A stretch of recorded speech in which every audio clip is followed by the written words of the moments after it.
লক্ষাধিক জনতাৰ উপস্থিতিত বিটিআৰ নতুন পৰিষদৰ শপত গ্ৰহণ 15 ডিচেম্বৰ কোকৰাঝাৰ বৰুফা নগৰৰ গ্ৰীণ ফিল্ডত লক্ষাধিক জনতাৰ উপস্থিতিত চতুৰ্থ পৰিষদীয় চৰকাৰৰ শপত গ্ৰহণ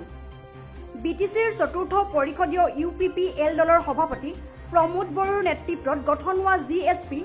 বিজেপি আদি দলৰ পৰা নিৰ্বাচিত হোৱা পৰিষদসকলে আজি শপত গ্ৰহণ অনুষ্ঠান সম্পন্ন কৰে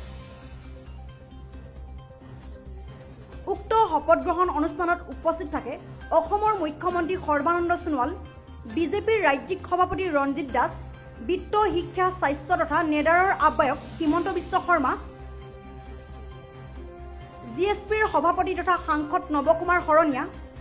বিজেপিৰ ৰাষ্ট্ৰীয় পৰ্যায়ৰ সম্পাদক তথা সাংসদ দিলীপ হত্যা প্ৰাক্তন সাংসদ বিশ্বজিৎ দৈমাৰী প্ৰাক্তন সাংসদ তথা UPPL দলৰ প্ৰতিষ্ঠাপক সভাপতি উৰ্খাও গৌৰা ব্ৰহ্ম